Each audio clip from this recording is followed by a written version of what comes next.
Hey, welcome back. This is Joel Duff, and we're going to do a little critiquing creationism, but mostly we're going to talk penguins and flightless birds.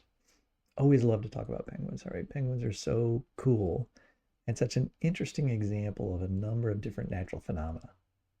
And so this article right here by Calvin Smith on the Answers in Genesis website just posted, just a couple days ago. Gives me an opportunity to wax poetically and scientifically about the penguin and some other flightless birds too. How so, you ask?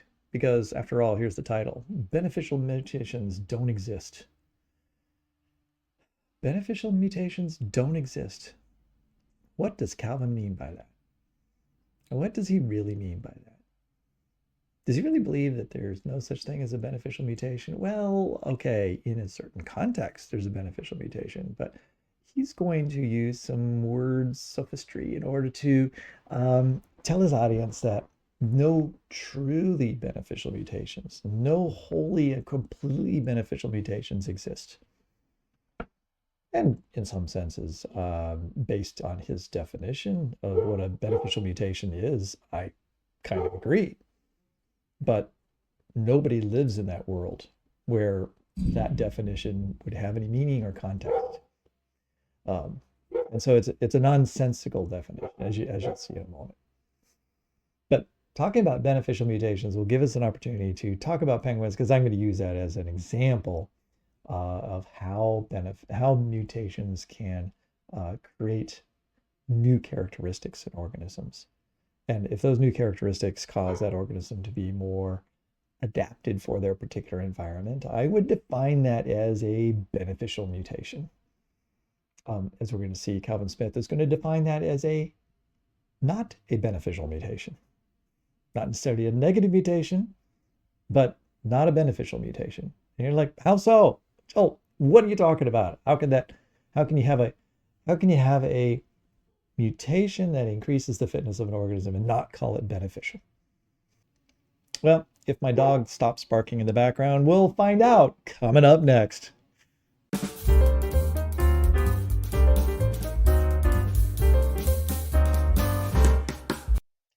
All right, let's get right to it. See his little clever intro here? And it gives away the whole game in terms of what he's going to claim about mutations that are supposedly beneficial. Why should scarecrows win awards? Because they're outstanding in their fields. You notice the outstanding, no space between the out and standing? What would bears be without bees? Ears. See, there's a B that's missing. You see the loss of information, the loss of a single letter or the removal of a space changes the meaning of the sentence, making, in his mind, the sentence less meaningful or somehow having less information in it. Therefore, all mutations are a breaking of something that was perfect before or correct before and making it less correct, right? Even if it still conveys meaning, and maybe in a new context, it even provides some beneficial meaning. It's not the original meaning doing its original good work, and therefore it's not truly completely 100% beneficial because you needed that original sentence to mean something. If you take something away, then it no longer exists as that original sentence. And so you've lost something that existed in the world before. Let's see how this works. Muddying the waters through mutation. Mutations somehow generate the massive amount of new biological variation in DNA to account for this development of brand new kinds of forms and features for new creatures, which natural selection then sorts out accordingly. But what do we actually observe mutations doing? Right? So he's saying this is what evolutionary biologists claim, is that all these mutations are the things that provide variation that's sorted by natural selection in order to generate novelty or new characteristics, which can go on to produce new kinds of organisms or new species. Evolutionists will often say that even though beneficial mutations are rare, they've been observed. And so belief in macroevolution is well substantiated. That I've highlighted here. But purely beneficial mutations, the word purely here is important, in the sense that evolutionists need them to be, have never been observed. Quite a claim by Calvin Smith here, that no scientist has ever observed a purely beneficial mutation. They've never been observed happening, and if evolution were true, they would have to happen upon billions and billions of times. And since no single one has ever been observed, then there is no source. There's no raw source for creating anything new or generating any novel new characteristics. Now, just to be clear, okay, what's he talking about? Just to be clear, beneficial outcomes for creatures within specific environments due to genetic mutations have been observed. Ah, okay. So no one's ever observed a beneficial mutation, but as the result of a mutation, beneficial outcomes for creatures within specific environments. So that's the clause that's necessary in his mind. Within specific environments due to genetic mutations have been observed. So he's admitting beneficial mutations do occur, but they're only beneficial within specific environments. Now, I've talked about this multiple times on this channel before, how kind of silly this particular argument is. I've heard many, many creationists make this claim. They'll say, well, okay, there are mutations that occur that under certain conditions, that organism or that individual has an advantage in that under those certain conditions over their neighbors, which don't have that mutation and live under a different environment. But since that organism can't live in its original environment as well, it's not really a beneficial, it's not a purely beneficial mutation. And you know why? Because purely beneficial mutations, Calvin Smith doesn't say it here, but others will say this, it can only be described to mutations that have a positive benefit in all environments, not just a few environments. And that's what's so silly about this. There is no characteristic that any organism has that is purely beneficial by the definition. Not just mutations, I mean any characteristic. But here's the thing.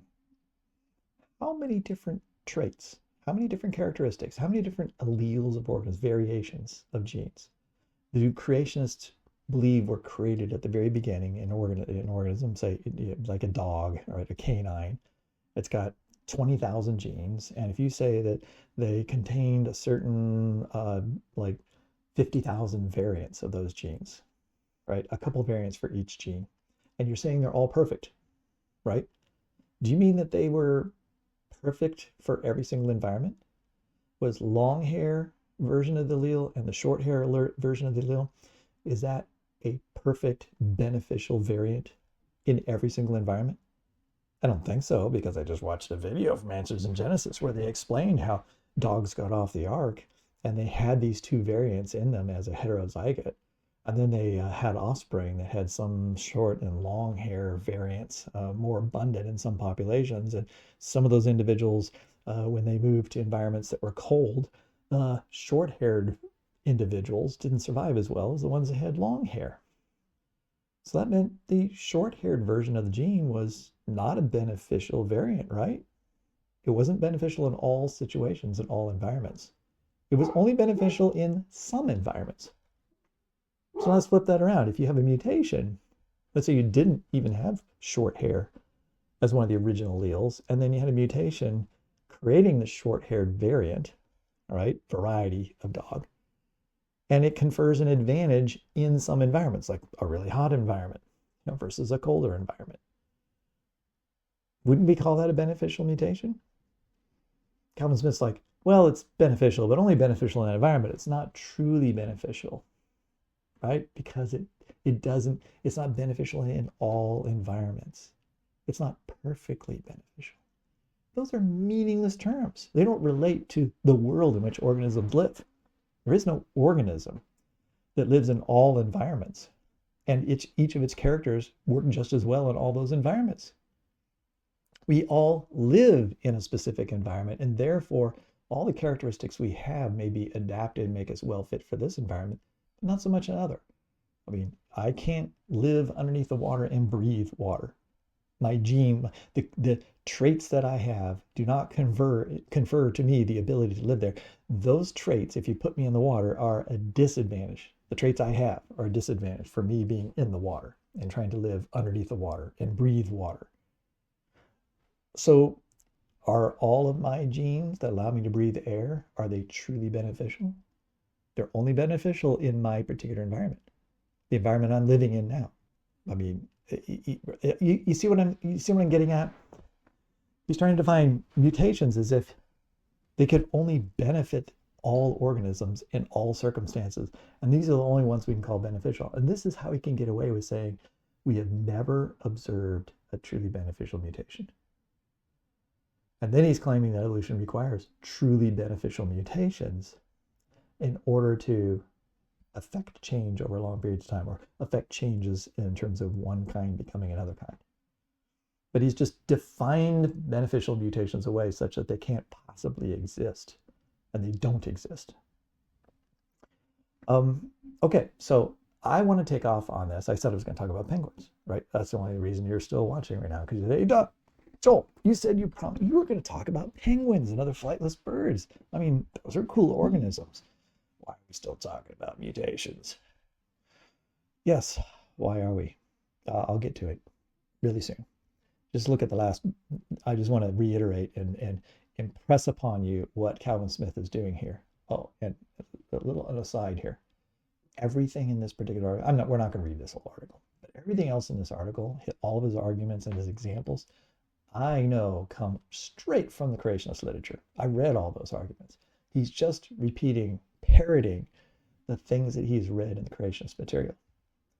And so the way he's generated these articles, supposedly as like these big, broad, like, oh, look, these big defenses of creationism and what's wrong with evolutionary theory, is that he simply has read the creationist literature and he's repeating those same misconceptions, thinking that he is like very erudite and exposing these tremendous flaws. And so he uses an example here that I've seen before several times about beetles that spawn from a group of beetles living on a small windy island. And it turns out that they don't have any well, there are insect predators there, but there aren't many insect predators there.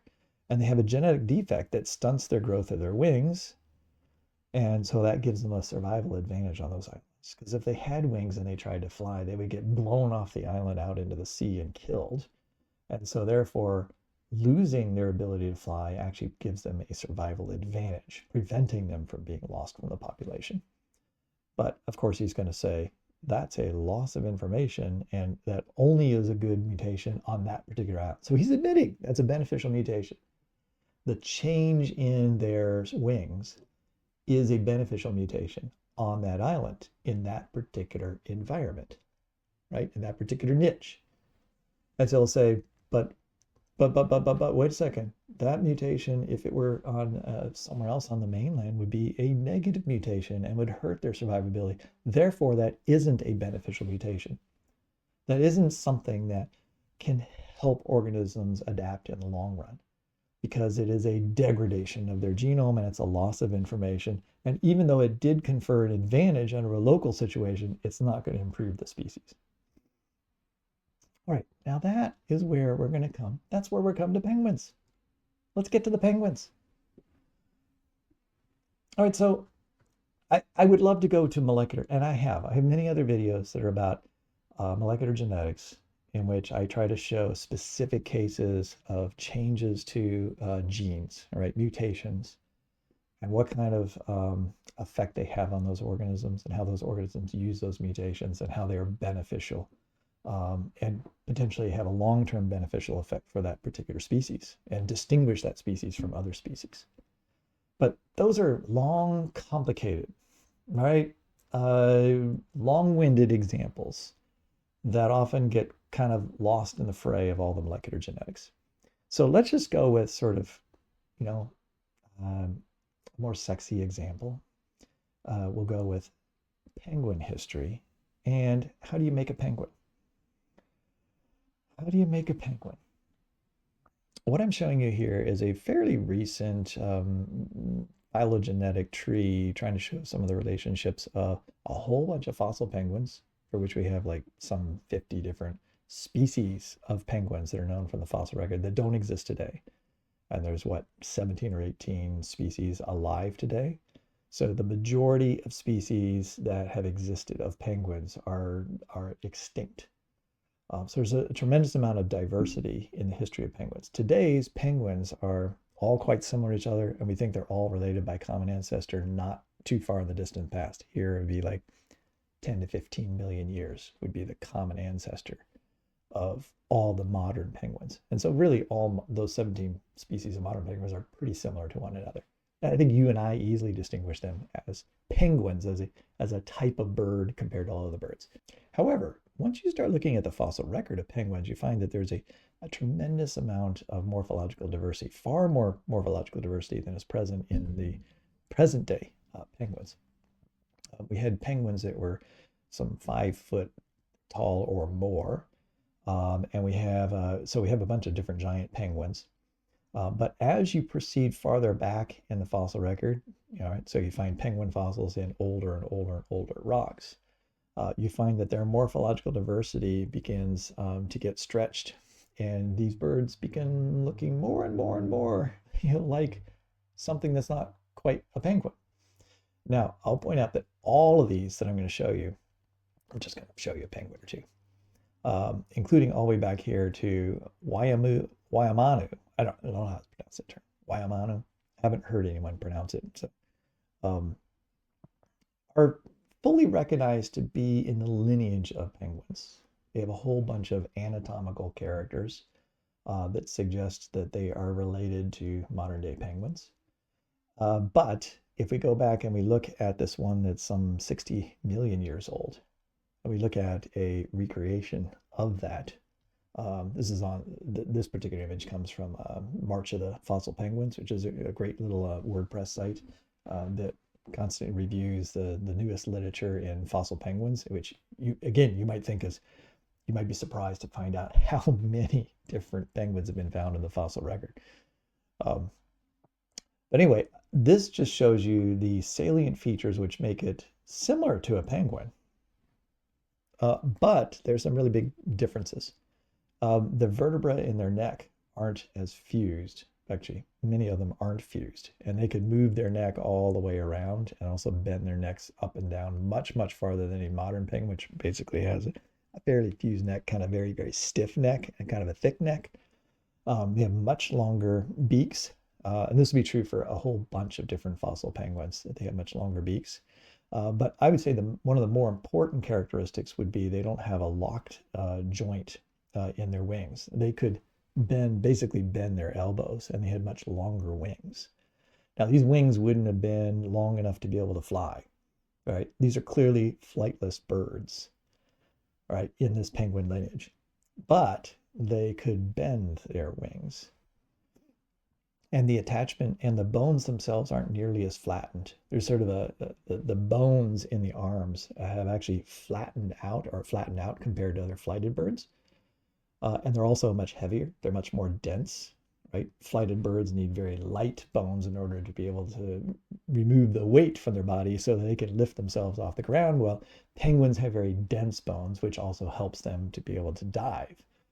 Right? And so they manage their buoyancy in other ways, but they need the heavy bones to offset the fat and other things that they have in their body.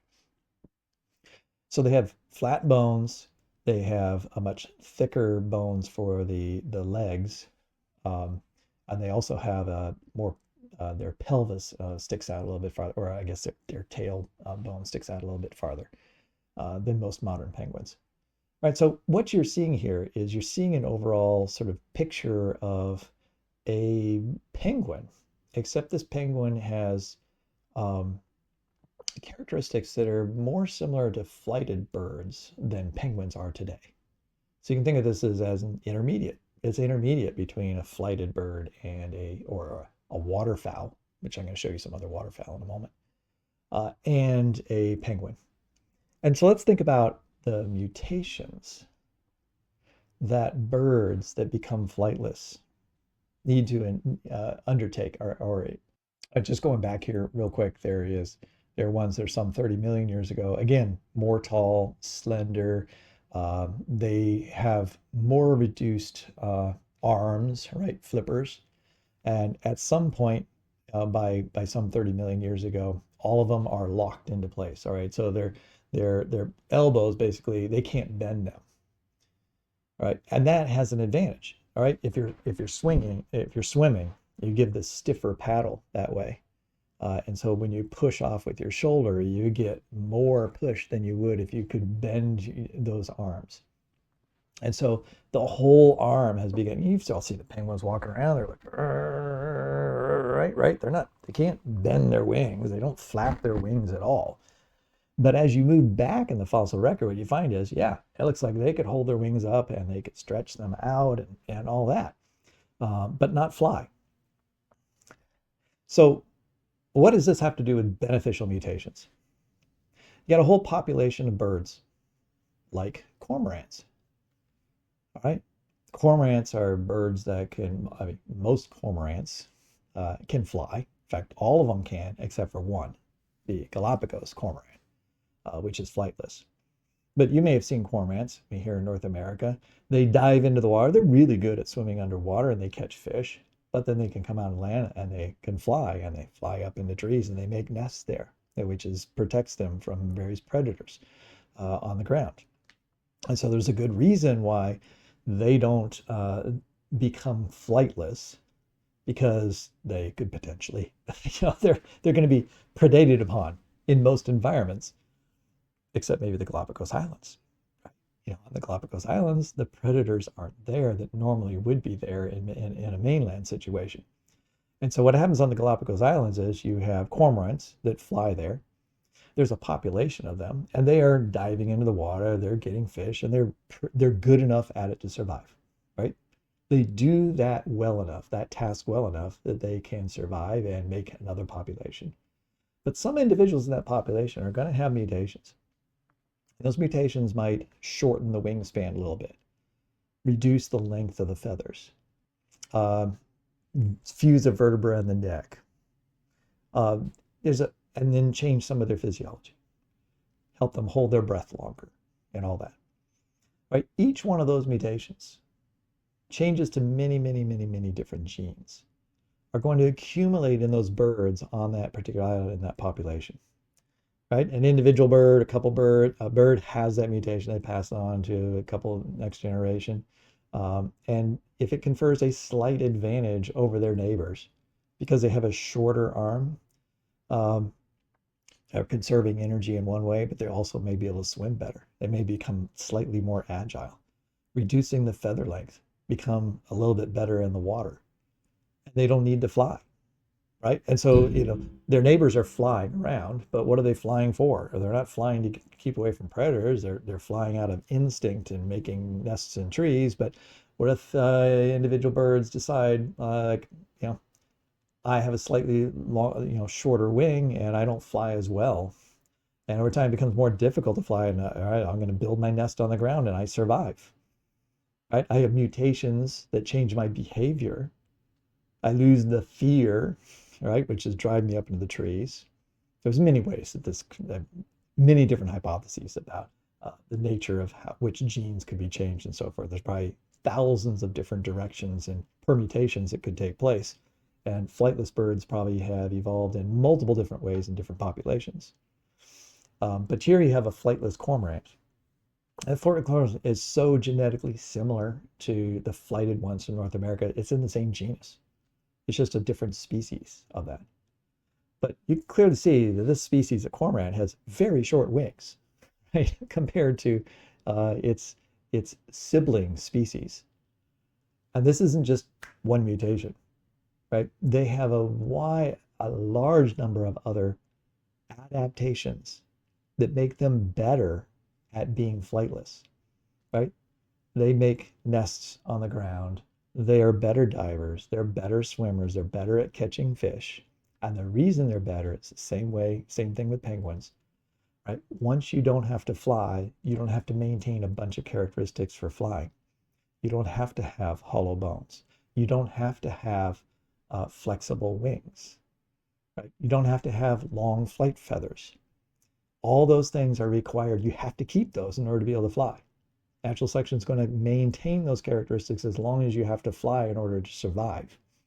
Once you don't have to fly to survive, you can start dropping those characteristics. Now, Calvin Smith's going to look at that and say, like, see, those mutations, those are negative mutations, right? You're losing information. You haven't lost any information. You've changed one gene, you still have the same gene. You've changed what that gene does, slightly changed some protein, some enzyme here and there, some developmental gene is switched on and off at different times. And as a result, you end up with shorter wings. And developmentally, eventually you end up fusing the bones together in the wings to form stiff wings. Now that's the cormorant here in Galapagos hasn't quite reached that stage.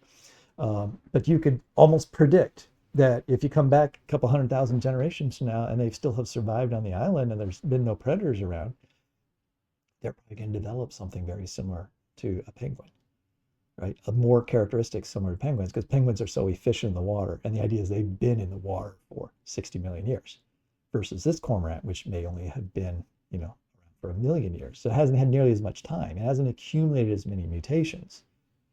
But the mutations that they have accumulated, they've accumulated because they've given them an advantage.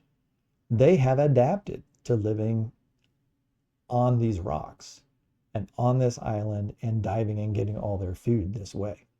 They become much better swimmers than those other cormorants that also have to fly. They're having to balance off like, okay, I'm a pretty good swimmer, but if I have mutations that make me a better swimmer, I'm going to lose the ability to fly, and therefore I might not survive. I'm less fit. On the Galapagos Islands, the same mutation happens there as happens on the mainland. It actually improves their fitness. So Calvin Smith would say, oh yeah, but improve their fitness, but only in that environment. So that's not a truly beneficial mutation. But this cormorant could go on to become a species that is completely, very adept at being aquatic, like penguins are. And then this cormorant could multiply populations and have divergence and specialize on different islands, on different food sources, in which case they're going to have more mutations and they're going to adapt into multiple different species of cormorants that are all flightless. Kind of like penguins, right? You got your emperor penguins, right? And you've got your other penguins on other islands in other places. There's a lot of variety among the penguin species, right? Someday there could be 10 species of flightless cormorants that are all related by common ancestry to this particular flightless cormorant. And would we look at all those and go like, those are all negative mutations? Because they're not truly beneficial. That was never a truly beneficial situation because you have to live only on these islands. But they're alive. They're doing just fine. Right? Aren't penguins doing fine? The creationists say that penguins are all created as especially the way they are. There's a few creationists that actually believe they might have evolved from a flighted ancestor. And they would call that loss of information. What I'm saying here is this isn't necessarily loss of information. The penguin genome isn't less complex than other birds. It's just a rearranged genome in which they're using many of the same genes, but in different ways. And so they've gone from, I've got this genome and I've tweaked that genome, and now I am very efficient at swimming in the water and gathering all my food from the water. And I can waddle around on land.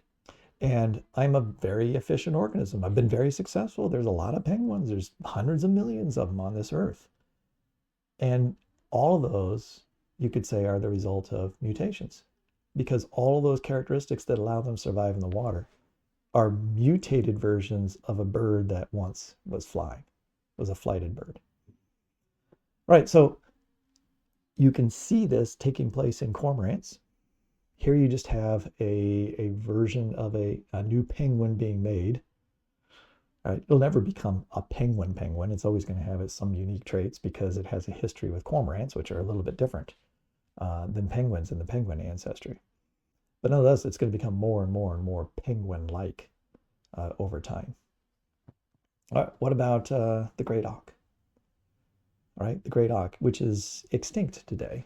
Having gone extinct, and we think 1844 is the last record of a known living Great Auk. You notice how similar this organism looks to a penguin? Look at those little tiny arms it has. Now, in this case, they can still bend their arms. But they're northern hemisphere and they actually catch a different, or they did catch a different kind of food. And so they've had different selectional pressures placed on them and they have had different mutations. And as a result, they've worked with the mutations that they've had and they have selected the beneficial mutations that allow them to be better survivors in their particular environment. Ultimately, they didn't survive. All right. If you think that they were widespread across the northern hemisphere, between North America and European coast, mostly on islands, for millions of years, but they eventually went extinct. I guess Calvin Smith might look at that and go, like, yeah, see, those weren't beneficial mutations. They led to extinction. I mean, you could make that case for any organism on Earth. That every organism has characteristics that will lead them to extinction if you place them in a new environment that they can't handle. I mean, species go extinct all the time. Hey, so just continuing on with the auk family, right? You've got the auk family, which has a subfamily, the Alcidae, and then the great auk is in the tribe Alina. And here's the other there's several other species in that particular tribe, actually different genera. So here you have the common murre and the razorbill, right? And these are the two most similar things to the great auk. You can see they have similar body styles. And so it's not hard to imagine how you could take one of these birds and you could have mutations that result in the loss of the ability to fly, but the gain in the ability to swim. Right? And that's the key here. The characters, Calvin Smith wants to see everything as being a loss.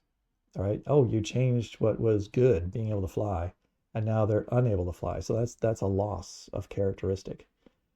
But that loss of character is the gain of a new character, a characteristic that the other flighted birds don't have. Right? The great auk would have had many characteristics that allowed it to live in the water and deal with salt water. And so you have some physiological changes.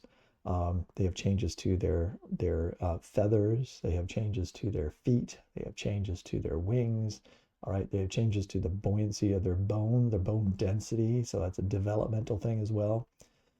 Each one of those would be the result of mutations to a number of different genes changing their expression, right? Changing what they do as the organism develops and grows.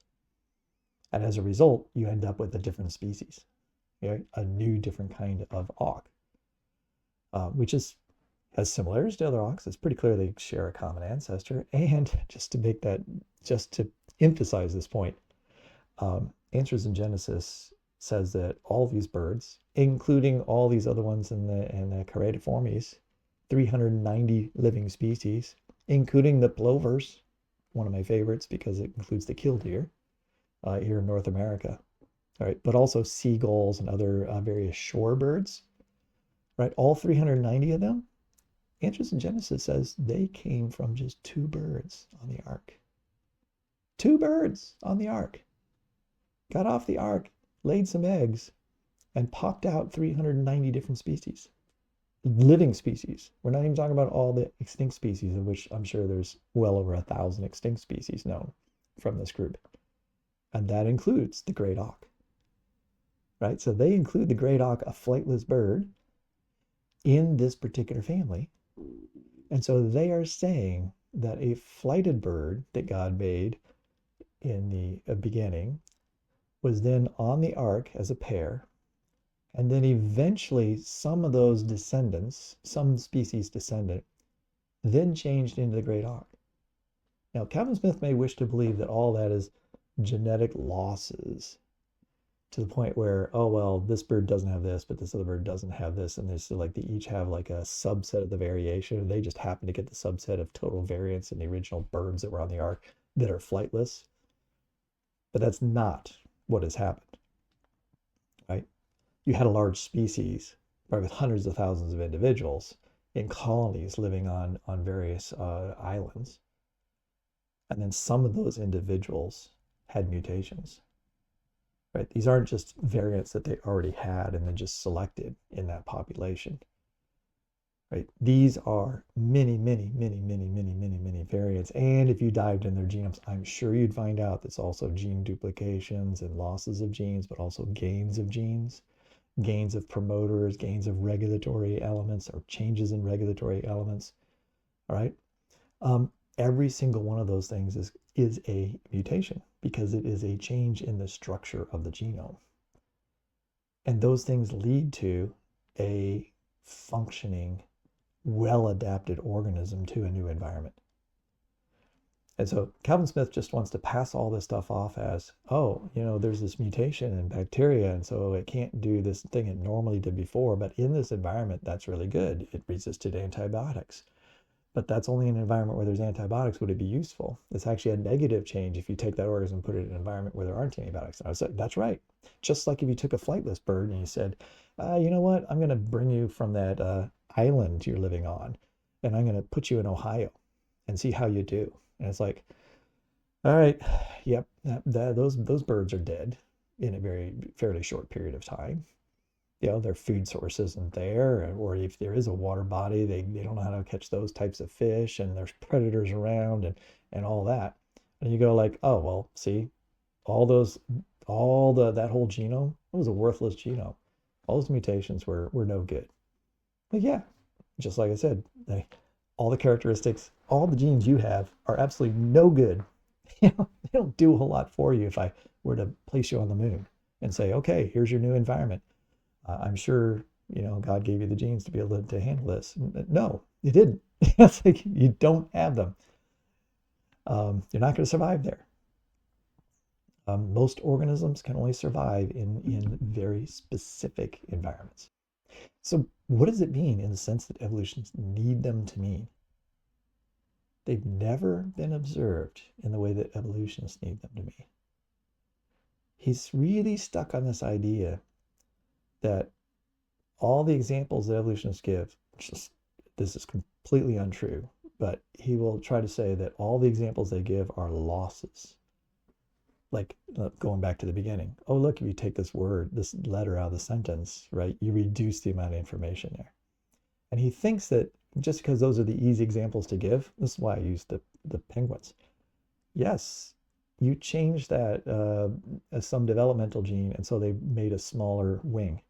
And he would say, look, there it is. You had a perfectly functioning wing for flying, and now it can't fly anymore.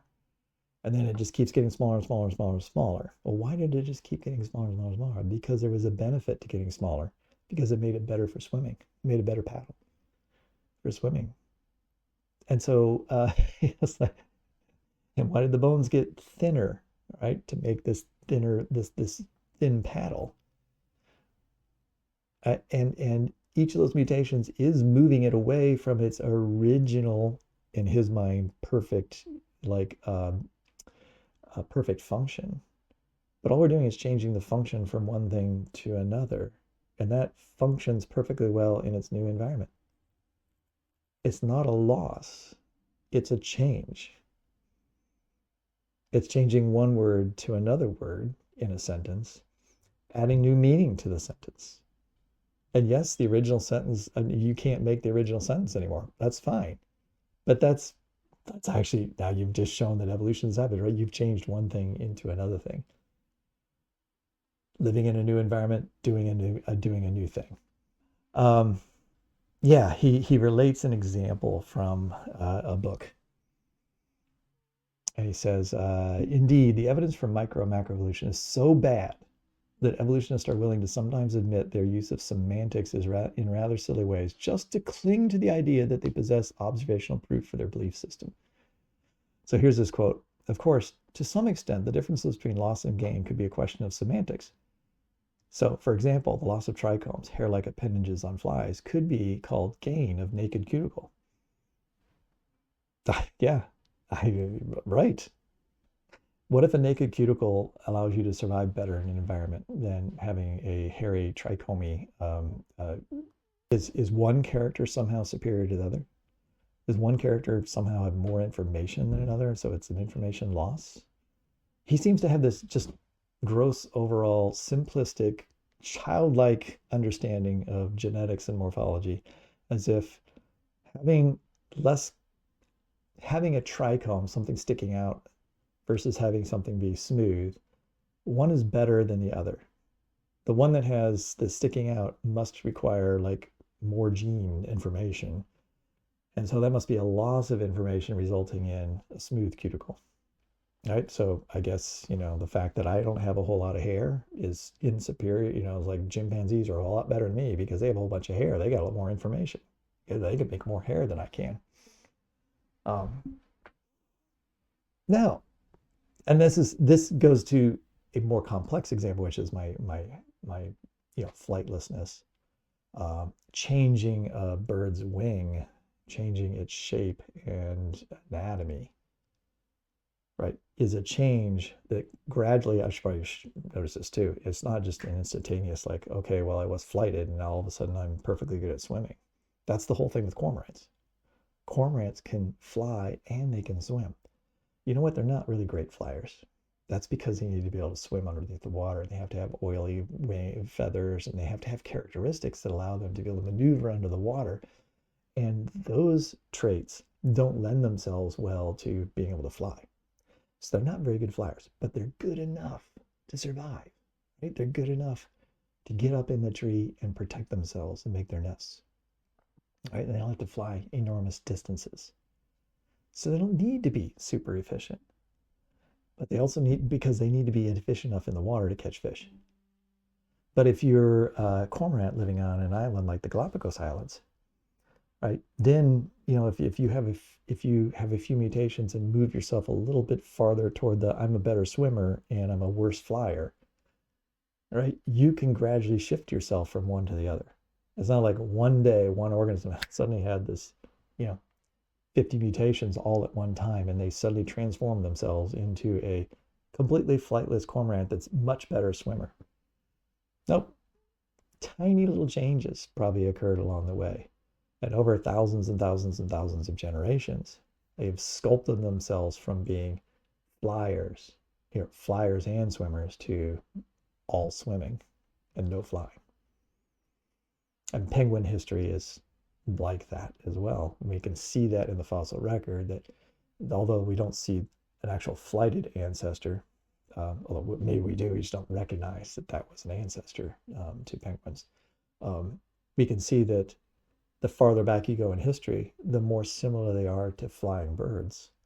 And they're gradually reducing those characteristics and becoming better and better and better and better and better swimmers. All right. It looks like they are more efficient in the water than they were 50 million years ago. But 50 million years ago, they were efficient enough to survive. Just like cormorants are efficient enough in the water to survive today, even though they're not nearly as good as swimmers. They're not nearly as good at catching fish, I'm sure, that a penguin is. Penguins are experts at this. And so there's nothing wrong with this sentence. This isn't equivocation. This isn't semantics. This is the truth, right? Characters changing from one thing to another are based on the fitness of those particular traits in particular environments. Seriously, if it isn't obvious that, one, a loss of feature on the surface of a creature, which then results in, two, the creature having a surface that doesn't contain said lost feature, is supposedly proof of evolution, I would say to my evolution believing friends that the joke is on you. What? Really?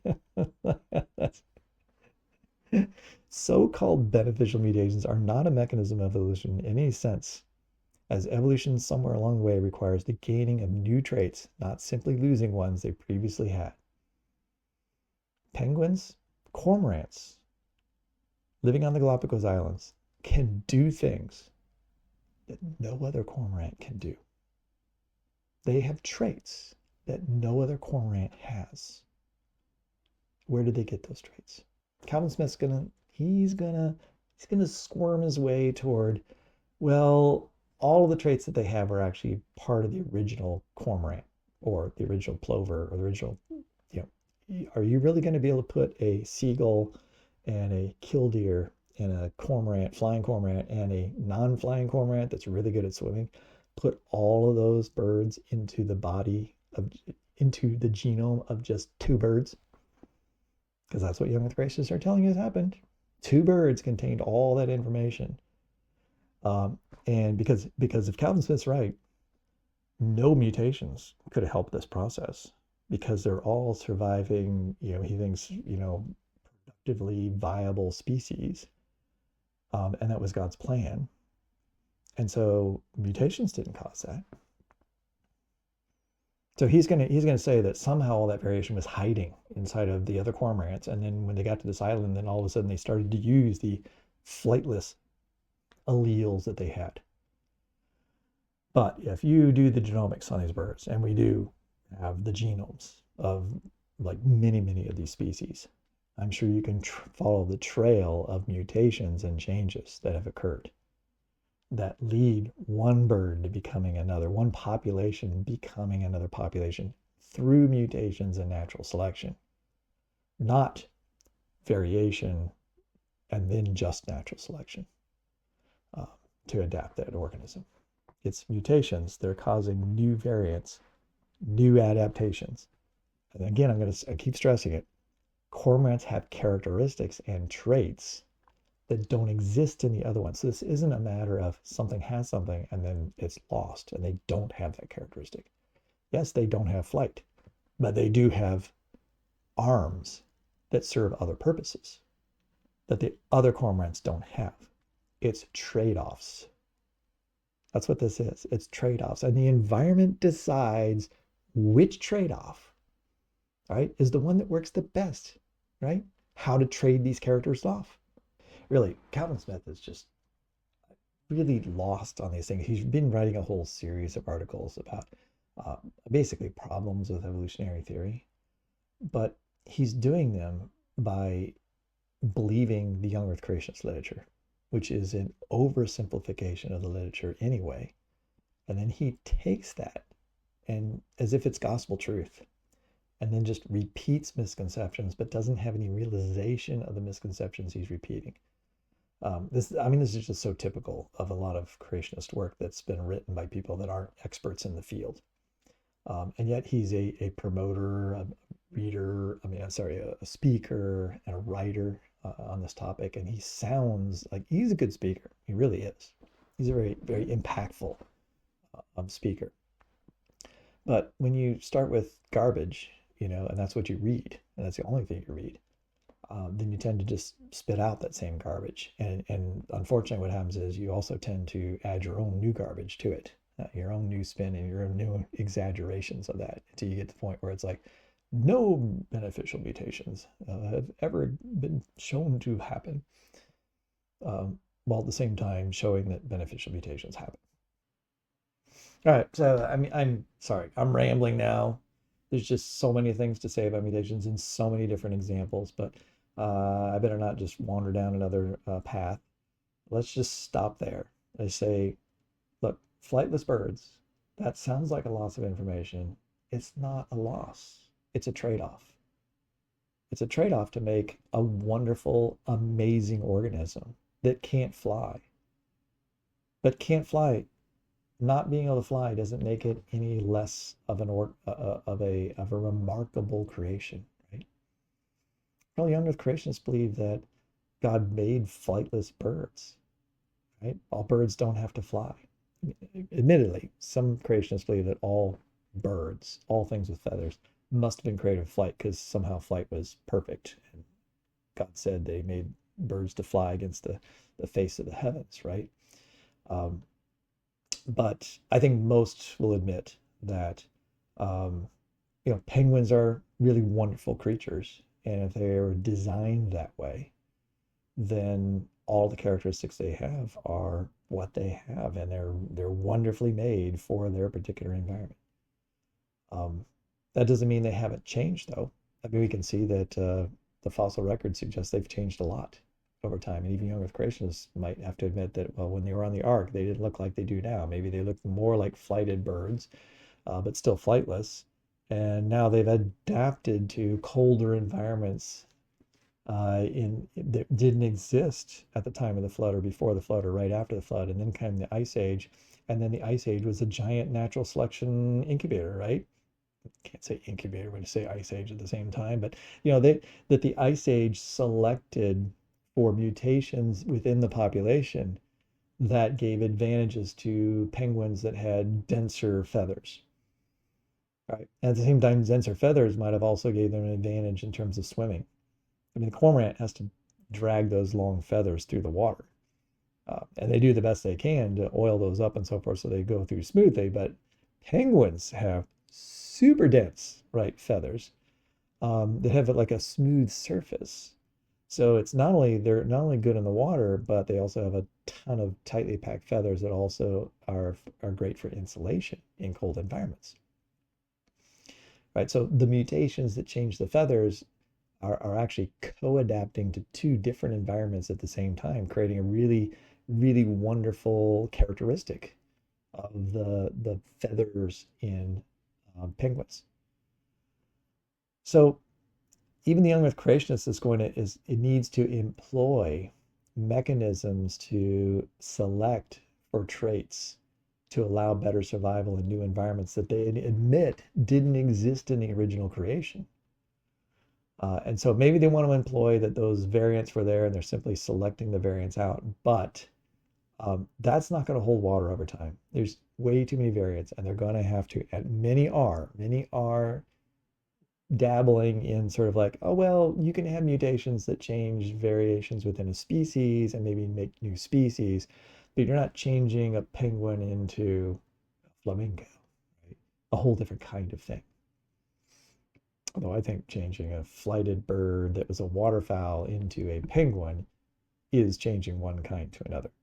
And I think changing a flighted cormorant into a flightless one that may become even less looking like a cormorant over time because it's living in a different environment, behaving in a very different way now. It has very different selectional pressure on it.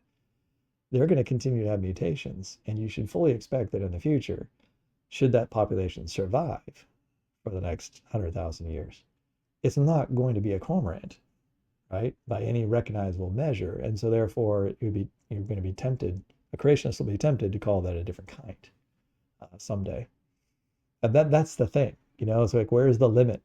How far can they change? See, I think Calvin Smith wants to say that, all mutations, like they do maybe confer advantages in local situations, and so therefore that one species can survive in that one place, and that's how God allows adaptation to occur in local areas. But then he wants to put kind of limits on that, but you could never add up enough changes that organism could become so different we'd consider it a different kind. And that's what he thinks is required, that you would accumulate mutations that would create multiple kinds that are different than any kind that's here today, and that would require somehow mutations that are different than the mutations I've been talking about, but not really. All right. All right, that's it. Let's stop there. That's more than enough about Calvin Smith, and more attention than he deserved for his statements about no beneficial mutations. All right, thanks a lot. We'll talk to you later. Bye-bye.